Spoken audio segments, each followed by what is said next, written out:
Hello everyone, Sucharita ওয়ার্ল্ডে তোমাদের সবাইকে অনেক অনেক অভিনন্দন আর ভালোবাসা জানিয়ে আজকের ভিডিওটা শুরু করছি। আশা করছি তোমরা সবাই ভালো আছো আর আমিও ভালো আছি। চলে এসেছি আজকে নতুন একটা ভিডিও নিয়ে। আর আজকের ভিডিওতে আমি তোমাদের সঙ্গে শেয়ার করব আমার কেমোথেরাপির সম্পূর্ণ জার্নিটা। তো চলো তোমরা ভিডিওটা দেখতে থাকো, আশা করছি ভিডিওটা সবার ভালো লাগবে। প্রথমেই বলি, আমার অপারেশনের 15 দিন পর আমার বায়োপসি রিপোর্ট আসে। সেই রিপোর্টে ক্যান্সারের সিমটম দেখা যায়, কিন্তু আমাকে সেটা বলা হয়নি তখন। আমি জানতে পারি যখন টাটা হসপিটালে চলে যাই ডক্টর দেখানোর জন্য। তো ডক্টর যখন আমার সামনে সমস্তটা বলে তখনই আমি সমস্তটা জানতে পারি। তার আগে কিন্তু আমি কিছুই জানতাম না। আমার বায়োপসি রিপোর্ট আসার 2 দিন পরেই আমার হাজব্যান্ড আর দেরি না করে আমাকে নিয়ে মুম্বাই চলে যায়। কিন্তু মুম্বাই যাওয়ার আগেও আমাকে বলেছিল, সোনাই তোমাকে নিয়ে ঘুরতে যাচ্ছি মুম্বাইতে, আর আমরা যাব ফ্লাইটে করে। তো ওটা যেহেতু আমার ফার্স্ট ফ্লাইট ছিল, তো মনের ভেতর অনেকখানি খুশিও ছিল, কিন্তু আবার মনের ভেতর ভয়ও লাগছিল। ভাবছিলাম যে 15 দিন আগে এত বড় একটা অপারেশন হলো, এখন আমাকে আবার ঘুরতে নিয়ে যাচ্ছে, এটা হতে পারে না। আমি ভেবেছিলাম আমাকে অন্য কোথাও নিয়ে যাচ্ছে, আমি বোধহয় আর বাঁচব না, এবার বোধহয় মরেই যাব। আমাদের ফ্লাইট ছিল বাগডোগরা এয়ারপোর্ট থেকে 7 এপ্রিল। আমরা একসঙ্গে 3 জন যাচ্ছিলাম। আমার জেঠুর ছেলে, দাদাও আমাদের সঙ্গে আমার সঙ্গে যাচ্ছিল আমার চিকিৎসার জন্য। মুম্বাই যাওয়ার দিন ফ্লাইট ছিল লেট, সকালের ফ্লাইট সন্ধ্যার সময় যায়। তো সেই কারণে এয়ারপোর্টে বসে থাকতে থাকতে আমার জ্বর চলে এসেছিল।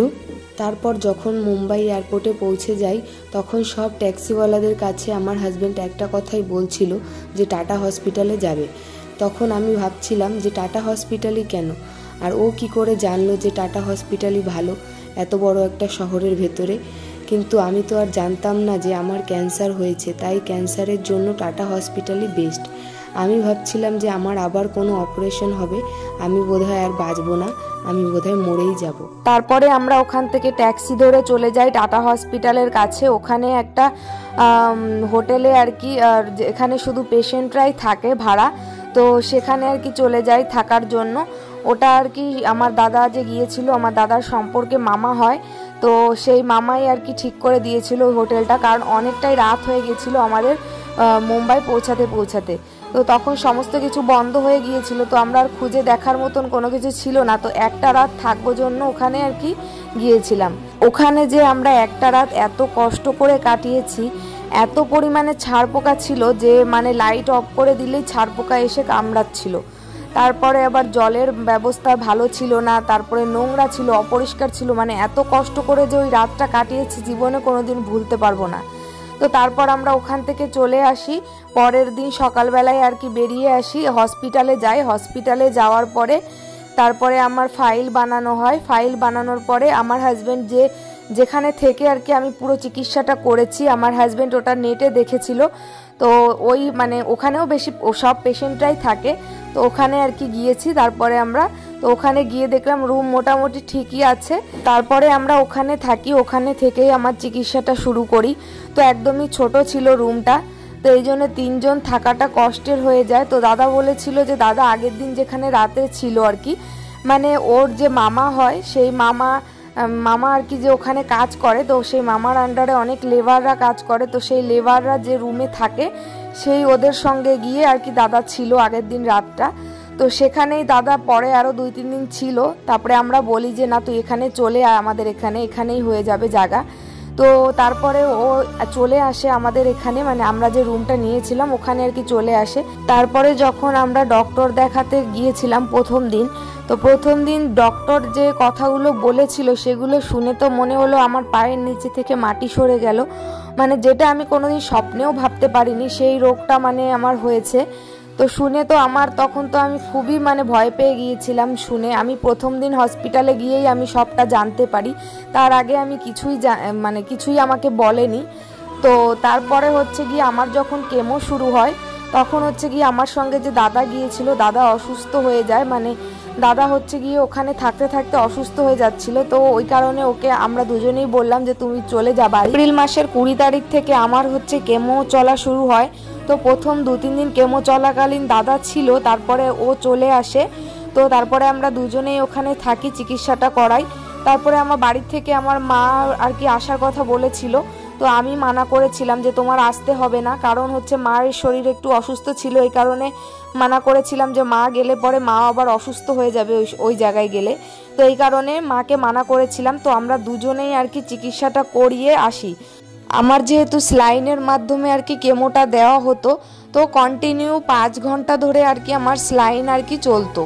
তো আমার স্লাইন এরকম 5 বোতল 6 বোতল এরকম স্লাইন চলতো এক এক দিনে, 5 ঘন্টা এরকম শেষ হয়ে যেত 5-6টা বোতল। তো আমার হাজব্যান্ড কখনো বা আমার রাতে হতো কেমোথেরাপি, আর কখনো বা দিনে হতো। কন্টিনিউ 5 দিন আমার কেমোথেরাপি চলতো। তো আমার হাজব্যান্ড আমাকে নিয়ে যেত। প্রথমবার তো দিনে হয়েছিল, সেবার তো দিনে তো বসে কাটিয়ে দেওয়া যায়, কিন্তু রাত্রেবেলা যতই হোক একটু হলেও ঘুম আসে। তখন আমার হাজব্যান্ড ওই পাশে দেখতাম চেয়ারের ওপর বসে কখনো ঘুমিয়ে যাচ্ছে, বা কখনো সাইডের বেডটা খালি হয়ে গেছে, মানে তার কেমো নেওয়া হয়ে গেছে, সে চলে গিয়েছে। তো সেই বেডে গিয়ে আমার হাজব্যান্ড একটু সময় চোখ বন্ধ করে একটু ঘুমিয়ে নিত। তো স্লাইন তো আমার ওরকম সারা রাত্রে চললে সারা রাত লেগে যেত। ভোরবেলায় বাড়ি আসতাম, মানে যেখানে ছিলাম আর কি, যে রুমে ছিলাম সেই রুমে আসতাম। আর যদি দিনের বেলা নিতে যেতে হতো তাহলে পরে রাত হয়ে যেত ফিরতে ফিরতে। তো এরকম করেই মানে আমাকে কাটাতে হতো। আর সারা হাত পা একদম ঠান্ডা হয়ে যেত। মানে ওই যে যন্ত্রণা কেমো দেওয়ার সময়, মানে যে স্লাইনটা দেওয়া হতো, সেই স্লাইন দেওয়ার সময় যে যন্ত্রণা, যারা কেমো নিয়েছে তারাই একমাত্র বুঝতে পারবে যে কেমন যন্ত্রণা হয়। আর তার মধ্যে যখন কেমো দেওয়া শুরু হয়ে যেত তখন হচ্ছে লুজ মোশন হতো, উল্টি হতো, এগুলো মানে এইগুলো সিমটম থাকতো। জ্বর আসতো, তো তার মধ্যে খেতে ইচ্ছা করতো না, মুখের রুচি চলে যেত। এত সমস্যা থাকা সত্ত্বেও আমাকে সবগুলো কেমো কমপ্লিট করতে হয়েছে। তো ভীষণই কষ্ট করে গিয়েছিল ওই দিনগুলো। আর সব পেশেন্টের সঙ্গে একজন করে বাড়ির লোক থাকে, আর আমার সঙ্গে যেহেতু আমার হাজব্যান্ড ছিল, তো ওরও ভীষণ কষ্ট হয়েছে ওই দিনগুলো। কারণ আমি ঘুমিয়ে পড়লে ওকে মানে জেগে থাকতে হতো রাত্রেবেলায়, যে কদিন আর কি কেমো চলেছে, তো সেই কদিন আর কি জেগে থাকতে হতো। কারণ হচ্ছে গিয়ে কখন স্লাইন শেষ হয়ে যাবে সিস্টারকে ডেকে বলতে হতো যে স্লাইন শেষ হয়ে গেছে, অন্য স্লাইনটা লাগানোর জন্য। এইভাবেই আমাদের কষ্টের দিনগুলো কেটেছিল। তো মে মাসের 6 তারিখে হচ্ছে আমাদের 3rd অ্যানিভার্সারি ছিল ওই বছর। তো সে বছর আমরা মুম্বাইতেই সেলিব্রেট করেছিলাম। যে রুমটাতে আমরা ছিলাম ওখানের যে লোকজন ছিল তাদেরকে আর কি সঙ্গে নিয়ে সেলিব্রেট করেছিলাম। তো তখন আমার চুল ওঠা শুরু হয়নি, মানে অল্প অল্প ওঠা সবেমাত্র শুরু হয়েছে, তখন পুরো চুল উঠে পারিনি। তারপরে আমার সেকেন্ড কেমোথেরাপি হয়। সেকেন্ড কেমোথেরাপির হতে হতেই আমার আর কি চুল ওঠা শুরু হয়ে যায়, চুল পুরো উঠে যায়। তারপরে সেকেন্ড কেমোথেরাপির 2 দিন পরে আর কি চিকেন পক্স চলে আসে আমার শরীরে। সেই ভিডিওটা আমি এখানে দিলাম না, কারণ অনেক বড় হয়ে যাবে, পরে অন্য একটা ভিডিও আমি বানিয়ে দেব। 2022 সালের জুলাই মাসের 10 তারিখে আমাদের ফ্লাইটের টিকিট ছিল বাড়ি আসার। তো সেদিনকে ফ্লাইট ক্যান্সেল ছিল, তো আমরা 11 তারিখে আর কি বাড়িতে আসি। তারপরে তো আমার হাজব্যান্ড আসাম চলে আসে, আমাকে বাড়িতে রেখে এসেছিল, যেহেতু আমার শরীর অসুস্থ ছিল তার কারণে।